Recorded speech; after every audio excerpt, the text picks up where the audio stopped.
Doctor ದಯಾನಗರ್ ಅಂದ್ಬಿಟ್ಟಿದ್ದು. ಇಲ್ಲೇ doctor Nirmala ನಗರದ ಪಕ್ಕದಲ್ಲೇ ಬರುತ್ತೆ. ಕೆ ಹೆಮ್ನಹಳ್ಳಿ, ಮೈಸೂರು. ಬೋಗಾದಿಯಿಂದ ಗದ್ಗೆಗೆ ಹೋಗೋ ರಸ್ತೆಯಲ್ಲಿ ಬರುತ್ತೆ. ನಿಮ್ಗೆ ಹೈವೇಯಿಂದ 1 ಕಿಲೋಮೀಟ್ರ್ ಅಂತರದಲ್ಲಿದೆ.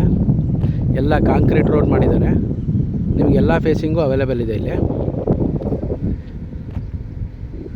ರೇಟ್ ಬಂದು ನಿಮಗೆ 2600 ರೂಪಾಯಿ ಹೇಳ್ತಾ ಇದ್ದಾರೆ ಸ್ಕ್ವೇರ್ ಫೀಟ್ಗೆ. ನೆಗೋಷಿಯೇಬಲ್ ಇದೆ. ಯಾರು ಫಸ್ಟ್ ಟೈಮ್ ವೀಡಿಯೋ ನೋಡ್ತೀರ ಹಾಗೆ ಸಬ್ಸ್ಕ್ರೈಬ್ ಆಗಿ. ಬೇರೆ ಬೇರೆ ಲೇಔಟ್ದು ನಿಮಗೆ ಇನ್ಫಾರ್ಮೇಷನ್ಗಳು ಸಿಗುತ್ತೆ. ತುಂಬ ಲೇಔಟ್ಗಳಿದೆ ನಮ್ಮ ಹತ್ರ. ಹಾಗೆ ತುಂಬ ಸೈಟ್ಸ್ಗಳು ಅವೈಲೇಬಲ್ ಇದೆ ಮೈಸೂರಲ್ಲಿ.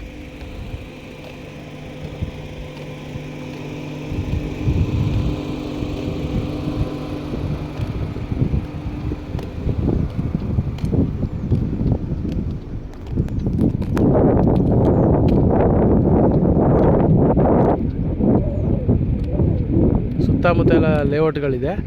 ಬೇಗ ಇಮ್ಮಿಡಿಯೇಟ್ ನೀವು ಮನೆ ಕನ್ಸ್ಟ್ರಕ್ಷನ್ ಮಾಡ್ಬೋದು. ಮೈಸೂರು ಸಿಟಿಯಿಂದ ನಿಮ್ಗೆ 12 ಕಿಲೋಮೀಟ್ರ್ ಅಂತರದಲ್ಲಿದೆ ಇದಷ್ಟೇ.